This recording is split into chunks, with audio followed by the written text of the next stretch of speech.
따라합니다. 고난과 믿음. 요즘 뭐 뉴스를 보면 좋은 소식 없죠. 끔찍한 전쟁의 소식. 오늘 같은 시대에도 전쟁이 너무 비참하게 진행이 되고 너무 쉽게 일어나고, 금요일 성경 통독할 때도 우리가 막 간절하게 기도했는데, 그때 소식은 이스라엘 군인들은 한 서너 명, 10명 이하로 사망자 수가 있었고, 레바논은 1000명, 비교가 안 돼 버리는 숫자 발표가 있었고, 참 그런 것이 힘의 균형도 없이 그냥 일방적으로 또 당해야 되는 또 그런 모습도 있고, 우리가 볼 때는 뭐 조금 먼 나라 이야기처럼 보여지지만 그들의 삶의 터전은 생지옥이 되어서 그렇게 그냥 무참히 비참히 무기력하게 죽어가는 그런 현장들이 오늘 이 시대 저쪽에서 일어나고 있는 일들. 우크라이나는 또 어떻습니까? 거기도 여전히 지금도 포탄이 떨어지고 있는 전쟁의 현장들. 막 미국에 요청하는 것은 더 멀리 쏠 수 있는 미사일을 멀리 쏠 수 있도록 허락해달라. 미사일은 갖고 있는데 못 쏘고 있는 거예요. 이 위반되니까 전쟁에. 근데 뭐 사인을 해달라, 요청해달라 그런 얘기를 하고, 이게 얼마나 정치 노름이고 경제 노름인지 참 그렇습니다. 뭐 전쟁을 뭐 확산하지 말라 하면서도 또 말은 하고 뒤에서는 전쟁을 무기를 계속 공급해주고 있고, 너무 모순이잖아요. 이런 일들이 오늘 세계 속에서 일어나는 일들, 뭐 거기뿐만이겠습니까? 이 아시아에서도 뭐 미얀마도 마찬가지고 여전히 폭력과 전쟁은 계속해서 우리 세계 속에서 일어나고 있는 일들. 그러니 뭐 이 땅은 언제 전쟁이 일어날지 모릅니다. 우리로선 당연히 안 일어난다고 보지만은, 이 정치인들의 생각을 보게 되면은 자기들의 이익과 부합하면 언제든지 무언가를 할 수 있는 사람들. 너무너무 인간이 참 악하기 때문에 우리가 마음을 놓을 수 없는 그런 상황들, 그죠? 무기 자랑하고 막 대단하다 하지만 그게 다 어디 떨어집니까? 이 땅에 떨어지면 결국에는 다 너도 죽고 나도 죽고 그런 현상이 되고, 우리가 지금 당장의 내 일이 아니니까 남의 일처럼 보이지만 여기에 무수하게 막 천발씩으로 미사일 떨어진다고 한번 생각해 보세요. 그냥 한 방에 한 발에 그냥 한 동네가 날아가 버리는데, 그런 것 속에서 우리가 살아남을 수 있느냐? 생명이 이렇게 죽어도 되느냐? 막 그런 생각을 하지 않습니까? 참 인간이 악하다, 악하다. 정치와 돈 앞에서 인간이 이렇게 악하다, 그런 생각을 하고, 또 우리나라 정치도 지금 뭐 바닥을 치고 있죠. 더 이상 뭐 말하기도 싫은 그런 정치의 모습을 보여주고 있어서 그 모든 피해, 그 모든 괴로움과 스트레스는 국민이 다 받아야 되고, 막 이렇게 엉망진창을 만들어놔도 이런 부자들은 결코 그렇게 흔들리지 않습니다. 큰 피해 안 받아요. 결국에는 서민들, 국민들이 그런 모든 피해를 고스란히 다 받게 되는 거죠. 참 이걸 보게 되면 어쩌다가 이렇게까지 되었을까, 그런 생각이 들어요. 모든 것이 한순간이구나, 이런 생각이 들 때 우리 개인의 삶도 그렇다는 겁니다. 우리 개인도 여러 가지로 우리가 힘써 보지만 우리에게 다가오는 그런 사건 하나, 고난 하나, 재난 하나 우리는 피해갈 수가 없다는 거예요. 그냥 고스란히 몸으로 겪어야 돼요. 이 마음으로 다 겪어야 돼요. 그런 어려움들이 너무 힘든 거예요. 그래서 크든 작든 뭐 상대적인 거지만 거기에 고난이라는 이름 하나 붙여놓으면 감당하기가 버거워요. 그거 하나 당하고 나면 얼마나 힘듭니까? 지금 이 자리에도 어떤 이야기를 안고 온지 모르잖아요, 우리는. 거기에 뭐 육신의 질병이 있든지, 마음의 괴로움이 있든지, 그 가정의 분란이 있든지, 뭐 사업의 어려움이 있든지, 여러 가지 많은 관계의 문제들 속에서 지금 이 자리에 왔을 테고. 그래서 우리는 다 알 수 없지만은 그걸 끄집어내놓으면 아마 난리도 아닐 겁니다, 이 자리가. 우리의 속의 이야기를 꺼내놓으면 난리도 아닐 거예요. 이건 우리에게 재앙이고, 재난이고, 고난이다. 지금 아픔과 어려움을 겪는 우리 모든 성도들, 주님께서 위로해 주시기를 소망하고, 주님께서 그 모든 시간 속에서도 함께 동행해 주실 줄 믿습니다. 절대 주님은 우리를 방치하지 아니하신다, 내버려 두지 아니하신다. 이 믿음이 확고해야 돼요. 정말로 주님이 나와 함께 하심으로 나는 이 시간을 또 감당해낼 것이고 이겨낼 것이다. 이 믿음이 우리 모두에게 함께하기를 소망합니다. 오늘 이 고난이라는 주제, 앞으로도 우리는 또 어떤 시간을 맞이하게 될지 몰라요. 깜짝깜짝 우리를 놀라게 할 일들이 나에게, 나의 가정에, 또는 이 땅 가운데, 세계 가운데 일어날지 모릅니다. 우리가 어떻게 알겠습니까? 이러한 시간 속에서 우리는 어떻게 살아가야 되고, 또 어떻게 이것을 견뎌내야 될 것인가를 함께 고민해보는, 묵상해보는 그런 시간이 되기를 원합니다. 오늘 말씀에는 잘 다루어지지 않는 한 사람이 등장합니다. 욥의 아내입니다. 욥의 아내가 욥에게 어떤 말을 하는지 9절 말씀을 한번 다시 봅니다. 함께 읽겠습니다. 그의 아내가 그에게 이르되 당신이 그래도 자기의 온전함을 굳게 지키느냐 하나님을 욕하고 죽으라. 이 말씀은 저만 읽기에 조금 부담스러워서 같이 읽는 거예요. 이 말씀은 읽어도 적응이 안 돼요. 어떻게 이렇게까지 이야기를 할까? 특별히 지금 남편이 가장 극심한 고통 가운데 있는데 아내가 이렇게 말하는 건 아니잖아요. 그죠? 근데 또 우리가 이렇게 다시 보게 되면은 그럴 수도 있겠다 하는 생각도 들어요. 왜냐하면 욥만 경험한 게 아니거든요. 아내도 같이 겪은 거 아닙니까? 어떤 일을 겪게 됩니까? 1장에 보게 되면은 자식들이 다 죽어요. 다 죽어요. 맏아들 집에서 식사하다가 바람이 불고 돌풍이 불어서 집이 무너져가지고 자식들이 한순간에 혹 다 죽어버립니다. 얼마나 끔찍해요. 종들이 다 죽습니다. 큰 부자였거든요. 그 재산을 다 잃어버립니다. 다 빼앗겨 버리는 거예요. 너무 큰 재난이죠. 그리고는 이 욥은 발바닥부터 정수리까지 종기로 가득 찬 그런 폐인이 된 겁니다. 병든 모습. 이런 몰골을 하고 벅벅 끓고 앉아 있는 거예요. 그러니까 욥의 아내가 이렇게 저주하듯이 그런 이야기를 합니다. 근데 우리는 이 아내의 이야기를 좀 다시 한번 볼 필요가 있습니다. 이게 무슨 이야기일까? 그러면서 우리가 정말로 이 주제를 다시 한번 더 깊이 들어가 보고자 하는데 이 구절을 좀 계속 한번 띄어나봐 주세요. 아내가 두 가지를 이야기합니다. 당신은 자기 온전함을 계속 굳게 지키려느냐? 이게 얘기하는 거예요. 그럴 바엔 차라리 하나님 욕하고 죽어라. 이렇게 두 문장으로 구성이 된 것이거든요. 아내가 볼 때는 처음에 여러분 재난이 막 일어나면은 같이 막 붙들고 막 두려워하고 같이 막 이렇게 부둥켜 안고 뭔가 방법을 찾고 그럽니다. 근데 자꾸 보니까 그냥 이 재난 하나도 감당하기 힘든 이 재난이 연속으로 오거든요.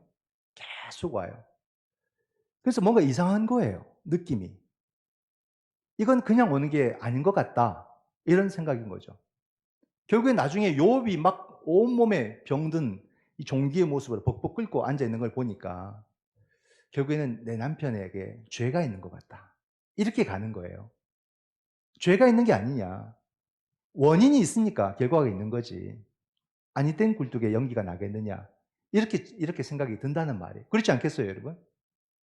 그러니까 아내 입장에서 볼 때는 이 남편은 욥은 자기 온전함을 말하면 안 되는 거예요. 이제는. 이게 계속해서 겪다 보니까 더 이상은 당신은 당신의 온전함을 말해서는 안 되고 당신의 죄가 뭔지를 생각하고 그걸 고백해라. 그리고 회개해라. 아내 이야기가 그렇게 해석이 되는 거죠. 그렇게 보면 아내는 하나님을 부정하는 게 아니라 욥이 신앙 없는 행동을 하니까 당신 죄를 고백하고 회개해라. 도리어 그렇게 신앙적으로 일러주는 그런 이야기가 되는 거예요. 맞죠? 그런데도 욥이 자기의 온전함을 계속해서 고집하고 지키니까 무슨 말입니까? 당신의 태도가 하나님을 모르는 이방인들처럼 보인다. 그럴 것 같으면 이방인처럼 하나님 욕하고 죽어라. 그렇게 이야기하는 거죠.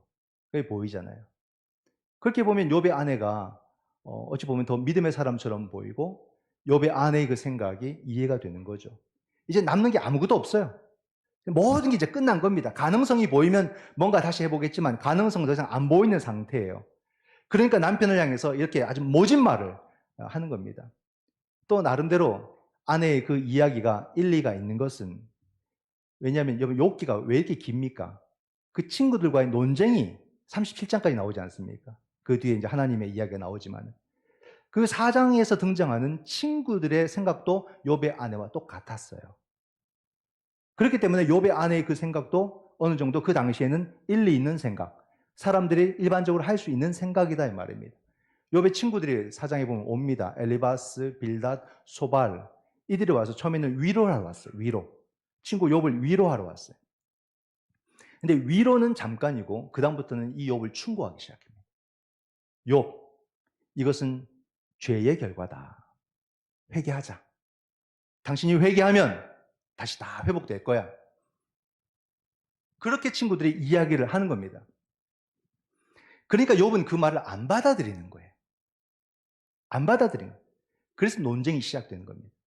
그러니까 친구들이 끝까지 주장하는 건 뭐냐면 이건 죄의 결과야. 너가 우리가 알지 못한 어떤 죄를 지었을 거야. 그 죄라면 회개해봐. 그러면 하나님은 또 이 상황을 바꾸어 주실 거야. 이렇게 말하는 거죠. 그러면서 나오는 유명한 말이 있어요. 우리가 잘 아는, 우리가 좋아하는 이 욥기 8장에 내 시작은 미약하였으나 내 나중은 심히 장대하리라. 다 안다는 뜻이네, 그죠? 여러분, 이 말씀 우리는 좋아하고 막 벽에 걸어놓기도 하는데 이건 빌닷의 말이에요. 이 말의 취지는 뭐냐면 당신은 죄인이다 이 말이에요. 욥은 죄인이고 욥은 회개해야 된다. 그래야만 하나님께서 창다하게 해준다. 그 이야기입니다. 욥이 죄인이라는 말이에요. 누가 봐도 욥은 죄인이다. 근데 욥은 그것을 인정하지 않죠. 아내의 말도 인정하지 않고 그 친구들의 말도 욥은 인정하지 않습니다. 그럼 욥의 생각이 뭘까라는 겁니다. 욥의 마음, 욥의 생각이 또 궁금하잖아요. 또 유명한 말씀이 있습니다. 욥기 23장 10절의 말씀입니다. 이 말씀도 우리가 잘 압니다. 좋아하는 말씀이에요. 함께 했습니다. 내가 가는 길을 그가 아시나니 그가 나를 단련하신 후에는 내가 순금같이 되어 나오리라. 이 찬양도 있잖아요. 너무 귀한 말씀 아닙니까? 그가 나를 단련하신 후에는 내가 순금같이 되어 나오리라. 그죠? 하나님이 주신 이 고난의 시간을 내가 잘 감당해내고 이겨내면은 내가 나중에 정금처럼 순금처럼 되어 나오리라. 얼마나 아름다운 말씀. 아멘 소리도 막 나오죠. 오늘날도 우리가 이렇게 해석을 합니다. 이 말씀을. 그죠? 누군가가 힘들고 어려우면은 우리는 뭐라 그럽니까? 하나님이 당신을 귀하게 쓰시려고. 하나님께서 이 시간을 지나게 하신다. 그죠? 하나님께서 당신을 얼마나 소중하게 여기고 크게 쓰시려면 또 이런 고난을 주셨을까? 우리 그렇게 이야기를 하면서 위로하죠. 근데 여러분, 이 말씀이 그 말씀이 아니라는 것을 우리가 오늘 다른 말씀을 통해서 알 수 있게 돼요. 이 말씀은 개역개정이거든요. 우리 성경 다 개역개정입니다. 이걸 공동 번역으로 보면 해석이 달리 나옵니다. 한번 비교해 볼까요? 한번 보세요. 그런데도 그는 나의 걸음을 낱낱이 아시나니입니다. 아시나니 털고 또 털어도 나는 순금처럼 깨끗하리라. 하나님이 내게 고난을 주셔서 이 고난의 시간을 지나면 내가 순금처럼 되리라는 게 위의 말씀인데 밑에 공동번역이나 새번역을 보게 되면 이게 무슨 뜻이냐면 하나님이 나의 걸음을 다 아시는데 탈탈 털어도 내가 지금 순금처럼 깨끗하다는 것을 아신다. 이 말이에요. 즉 죄값이 아니다 이 말입니다. 지금 욥이 말하는 거는. 나는 지금 하나님이 보내신 고난을 보내고 있는 게 아니다. 당신들이 생각하고 있는 그런 과정이 아니다. 이 말입니다.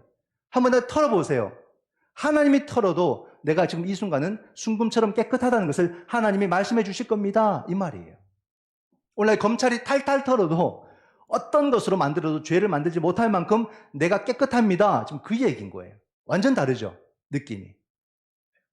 근데 다른 번역본들은 다 이렇게 나와 있어요. 탈탈 털어도 나는 순금처럼 깨끗합니다. 내가 지금 고난의 시간을 다 지나서 순금이 되리라 이 말이 아니에요. 지금 내가 순금이다 이 말입니다.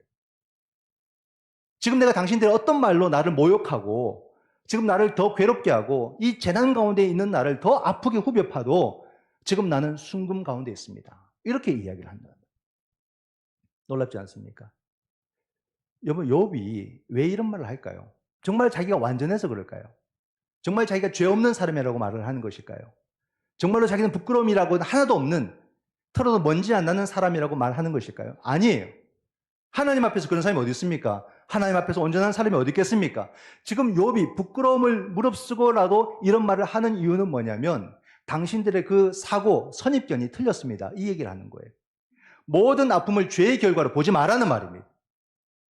우리가 고통이 얼마나 많고 우리가 재난이 얼마나 많고 우리가 당하는 아픔들이 얼마나 많은데 그 전부 다 죄로 돌리면 그 사람 어떻게 살아납니까?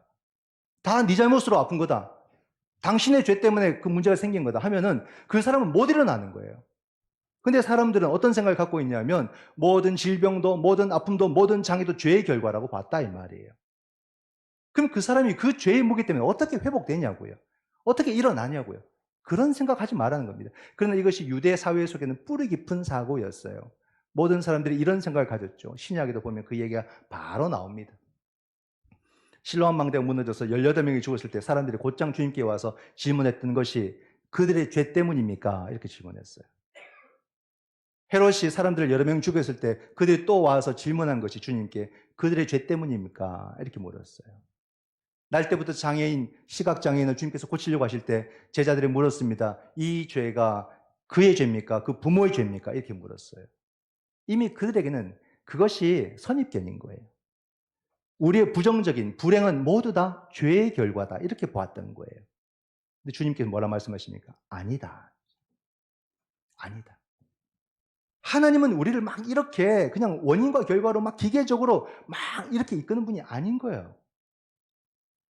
우리 인생 자체는 이미 하나님의 그 자유하심 속에서 맡겨진 것이고 이 안에는 우리가 계산할 수 없고 우리가 알 수 없는 수많은 일들은 언제든지 일어나게 되고 그 모든 고난을 하나님께서 죗값을 주신 게 아니다 말입니다. 인생 그 자체가 우리가 맞닥뜨려야 되고 우리가 개척해야 될 그 모든 시간들이 우리에게는 버거운 시간들의 연속이고 어떨 때는 재난처럼 어떨 때는 질병처럼 어떨 때는 고통처럼 고난처럼 다가오는 것들이 우리 인생이기 때문에 있다는 이 말입니다. 근데 그 모든 것을 죗값으로 여긴다면 어떻게 이 인생을 살아갈 수가 있겠느냐는 거예요. 그렇게 보지 말라는 말이에요. 그냥 누군가가 고통받으면 함께 아파하는 것이 우리에게 중요한 모습이지 그걸 갖고 자꾸 책임 추궁하게 되고 누구 탓하게 되고 무엇이라고 말하면서 더 상처를 주는 것이 얼마나 생명을 파괴하는 짓이냐 하는 거죠. 우리는 고난을 대하는 자세가 뭡니까? 누군가가 막 힘들면 그 모든 것이 다 죗값이라고 여겨야 됩니까? 얼마나 잔인해요. 비록 그의 잘못 때문에 뭔가 일어나도 우리는 그렇게 말해서는 안 되죠.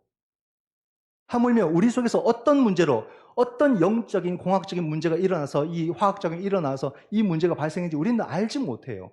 내가 아는 그 단순한 이유만으로 이 일이 일어났다고 볼 수도 없는 것이 수많은 것들과 연결되어져 있는 삶의 모습이기 때문에 그러므로 우리는 그것을 쉽게 말하면서 특별히 고통받는 자에게 그 고통을 가중해서는 안 된다는 말입니다. 왜 우리가 아픔을 대하고 고통을 대하는 자세가 이렇게 해서 왜 눈물을 흘린 사람을 더 눈물을 흘리게 하고 아파하는 사람을 더 아프게 하고 주저하는 사람을 못 일어나게 만들어 버릴까? 생명을 그렇게 대하면 안 된다는 뜻입니다. 욥도 지금 날 더 이상 죽이지 마세요. 이런 말과 똑같은 거잖아요. 난 지금 당신들이 그렇게 말하지 않아도 감당할 수 없는 고통 속에 있는데 어떻게 이 상황 속에서 나를 버립니까? 그렇게 말하지 마세요. 그렇게 지금 욥이 호소하듯이 이야기를 하는 거예요.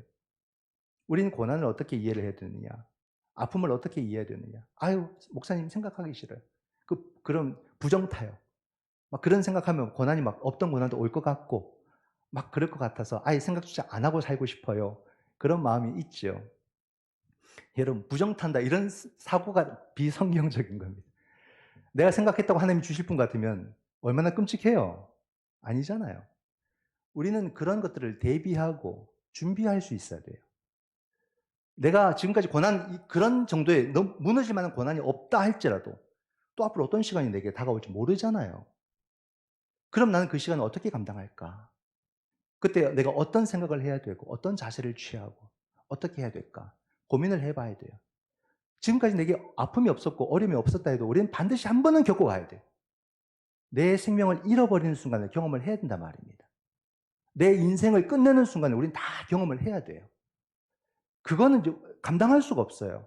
우린 천국을 믿는 사람이지만 그 순간조차도 그냥 우리는 아무렇지도 않다 이렇게 말할 수가 없단 말이에요. 연약한 육신인지라 막 고통이 있을 수도 있고 두려움이 밀려올 수도 있고 그 시간을 막 어떻게 안절부절 감당하지 못할 시간이 될 수도 있단 말이에요. 그 시간을 내가 어떻게 이겨내고 또 어떻게 내가 받아들이고 아무리 거부해도 밀고 들어오는 그 시간을 내가 어떻게 감당해낼 수 있을까? 그걸 어떻게 내가 이해를 해야 될까? 굉장히 중요하지 않겠습니까? 욥의 그 믿음의 생각, 고난에 대한 믿음의 생각을 10절에서 말해줍니다. 함께 있습니다. 그가 이르되 그대의 말이 한 어리석은 여자의 말 같도다. 우리가 하나님께 복을 받았은즉 화도 받지 아니하겠느냐 하고 이 모든 일에 욥이 입술로 범죄하지 아니하니라. 우리가 하나님께 복을 받았은즉 화도 받지 아니하겠느냐. 저는 이 말씀을 묵상하면서 이 좀 오묘하다. 오묘하다. 욥의 이 고백이 참 오묘하다. 참 믿음이 정말 깊구나, 다르구나 이걸 깨달았어요. 여러분, 고난 좋아할 사람은 어디 있습니까? 그죠? 복을 싫어할 사람 어디 있겠습니까? 그래서 우리가 우리의 인생 속에서 무엇을 선택할 것이냐 막 이렇게 보는 거죠. 난 복이 더 많을까? 고난이 더 많을까? 복을 어떻게 더 받을까? 고난을 어떻게 줄일까? 막 이런 고민들을 하겠지만 물론 그건 다 인지상정입니다. 고난 좋아할 사람 아무도 없어요. 복 싫어할 사람 더더욱 없습니다. 근데 우리 그리스도인들은 여기서 넘어서야 된다는 말이에요. 복이냐, 고난이냐, 이 두 가지를 두고 막 갈등하는 게 아니라 그걸 넘어서야 되는 거예요. 복의 시간이 내게 다가오든지 고난의 시간이 내게 다가오든지 정말로 내게 중요한 것은 그 너머에 하나님과 나와의 관계라는 말이에요. 이 관계를 내가 붙들 수 있겠느냐? 이 말입니다. 이게 중요한 거예요. 고난 없는 삶. 그건 어떤 신앙 가져도 불가능해요. 그런 신앙 있으면 저한테 좀 알려주세요. 논문 좀 써보게. 바로 뭐가 될 것 같아요. 없어요, 여러분. 우리는 이 시간 속에서 내가 하나님의 그 신실하심을 안다면, 나를 향하신 하나님의 긍휼과 그 사랑을 내가 안다면 이 고난의 시간도 감당할 수 있지 않겠어요? 나를 향한 그 하나님의 간절한 그 하나님의 마음, 주님의 그 마음만 내가 느낄 수 있다면 이 시간도 내가 포기하지 않고 감당해 볼 그런 용기가 나지 않겠어요? 결국에는 하나님과의 관계였어요. 주님과의 관계였어요. 이거 외에 나를 이기게 할 만한 그 어떤 힘도 없다 이 말이에요. 인생은 복이냐 고난이냐가 아니라 그냥 고난 덩어리 같아. 뭐 하나 지나가면 막 두 개가 다가오고 두 개 이기면 막 네 개가 다가오고 이게 인생처럼 보인다는 말이에요. 감당할 수가 없어요. 고난이냐 아니냐로 인생을 우리가 해결할 수가 없어요. 중요한 것은 하나님과 나와의 이 믿음의 관계와 사랑의 관계와 이 신뢰의 관계가 깨지지 않고 있느냐. 이게 중요한 거예요.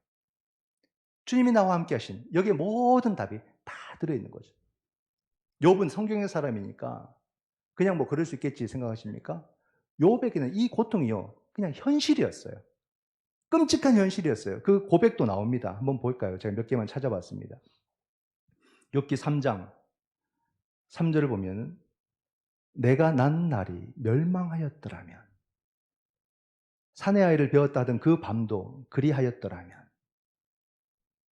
11절에 어찌하여 내가 태에서 죽어 나오지 아니하였던가 어찌하여 내 어머니가 해산할 때에 내가 숨지지 아니하였던가 16절에 낙태되어 땅에 묻힌 아이처럼 나는 존재하지 않았겠고 빛을 보지 못한 아이들 같았을 것이다.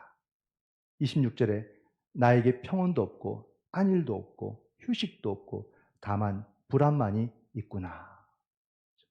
욥의 탄식이에요. 그럼 욥의 탄식은 결국 우리의 탄식을 말해주는 거 아닙니까? 욥처럼은 아니어도 다 이 같은 인생을 사는 거예요. 우리는 나이가 들면 좋아질 줄 알았어요. 옛날에. 다 그런 생각도 안 했습니까? 나이가 들어지면 내가 좀 여유도 생기고 또 평안도 있고 정말로 생각도 깊어지고 행복해지고 노년도 좀 더 여유로워지고 여러 가지로 우리는 생각합니다. 근데 여러분 인생이 그렇지 않더란 말이에요. 세월이 갈수록 나이를 들수록 더 불안해지고 더 염려해지고 더 아파지고 더 좁아지더란 말이에요. 행복에 가까워지는 것이 아니라 더 불행에 가까워지는 우리들의 모습. 이제 뭐 근육도 없고 몸도 안 따라주니 어떻게 할 방법도 없고 그냥 막연히 이 고통을 받아들여야 되는 그 고통의 시간. 오늘날 젊은이들의 SNS에 뭐 카톡이나 뭐 페이스북이나 뭐 인스타그램이나 뭐 보면은 막 온갖 글들과 막 사진들을 막 하루 아니 한 시간이 멀다고 막 올려요. 막 재미난 것을 올려요. 근데 그게 행복해 보입니까? 막 행복해 보이는 것 같다가도 행복해지고 싶어 하는 사람의 몸부림처럼 보이는 거예요. 내게 행복이 있으면 좋겠다. 내가 이 그림처럼 이 행복이 늘 내게 그냥 딱 고정되어 있으면 좋겠다. 내게 행복이 있을 수 있을까? 난 이 행복에서 불행으로 떨어지지 않을까? 막 그런 불안 가운데 있는 사람들처럼 보인단 말입니다. 막 글들을 올리고 막 사진을 올리고 막 그런 모습을 보게 되면은 도리어 막 불안에 떠는 한 인생의 모습이 보인다는 거예요. 여러분 이런 가운데 우리는 뭘 해야 됩니까? 내가 이런 노력으로 행복에 이룰 수 있다면 더 해야죠. 더 올려야죠. 근데 그렇게는 행복에 이룰 수가 없더라 말이에요. 그렇게는 안 된다는 말입니다. 어떻게 해야 됩니까? 정말 우린 중심으로 기도해야 되고 그 기도의 제목은 딱 한 가지입니다. 예수여 나를 불쌍히 여기소서. 주님 나를 구원해 주옵소서. 이 기도 외에는 없는 거예요. 고난 앞에서, 아픔 앞에서, 불안 앞에서 무슨 기도를 드립니까? 안 돼요, 여러분. 주여 나를 불쌍히 여기소서. 나를 구원해 주십시오. 그 기도에는 없더라 말입니다. 욥 보세요. 이 욥의 믿음이 대단한 게 이 모든 일에 입술로 범죄하지 않았다. 즉 욥의 자세가 보이는 거예요. 욥은 이게 뭐 죄 때문이냐 뭐 때문이냐 막 이런 논쟁 속에서 욥은 도리어 뭐에 더 집중했냐면 자기를 비우는 시간을 가지는 거예요. 그리고 죽어야만 산다는 그 믿음의 신비에 모든 마음을 모으고 있는 거예요. 그런 가운데 스테반 집사님이 돌에 맞아 죽기 전에 그 보좌 우편에 예수 그리스도를 보았듯이 이 욥은 그 깊은 대화 속에서 결국 자기를 향한 구원의 빛, 하나님이 보여주시는 그 구원의 빛을 바라보는 자처럼 이 욥의 모습이 그려져 간다는 말입니다. 욥의 시간은 그런 시간이었어요. 계속 자기를 비난하는 시간 속에서 그 말들을 통해서 자기를 비워내는 시간. 그 정말로 이 죽음이 곧 생명이라는 그 사실을 깊이 깊이 묵상하는 시간. 그죠? 더 이상 자기 힘으로 뭔가를 할 수 없는 가운데 오직 모든 초점은 하나님께 맞추어지는 그런 시간을 이 욥이 가졌다는 말이에요. 오늘 우리의 삶에 다가오는 고난을 어떻게 우리가 이길 재주는 없습니다, 여러분. 이 문 열고 나가서 또 당하는 어떤 일들, 많은 사건들, 많은 어떤 그런 상처들, 우리는 어떻게 피해갈 수가 없어요. 근데 사람들은 그것을 갖고 온통 뭐 책임을 묻고 이유를 말하고 막 그런 걸로 더 우리를 혼란하게 만들고 상처를 주고 더 고통스럽게 만들죠. 그러나 여러분, 우리가 이 가운데에서 욥의 말을 다시 떠올려 보는 거예요. 이 고난의 시간, 나에게 다가온 이 고난의 시간, 이 아픔의 시간, 그 가운데서 이 욥의 말, 무슨 말입니까? 내가 하나님께 복도 받았은즉 화도 받지 않겠는가? 이건 화를 받겠다는 말이 아니에요, 여러분. 모든 것은 하나님께 달렸다는 뜻이에요. 즉 내가 복도 받았은즉 화도 받지 않겠는가? 이 말은요, 우리말로 바꾸면 하나님 살려주세요, 이 말입니다. 하나님만이 하실 수 있습니다. 하나님 나를 불쌍히 여겨주시고 하나님 나를 살려주세요. 정말 힘듭니다.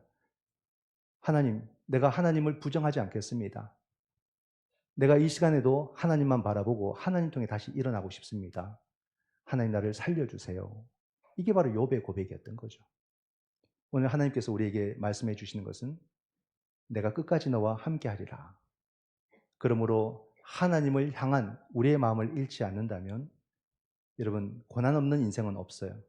그러나 고난을 이겨내고 감당해내는 믿음이 있다는 것을 욥을 통해서 다시 깨닫고 끝까지 예수 믿음의 길을 걸어감으로 우리의 고난을 쉽게 감당해내는 이겨내는 우리 모든 성도가 다 되시기를 주님의 이름으로 축원드립니다. 기도하겠습니다.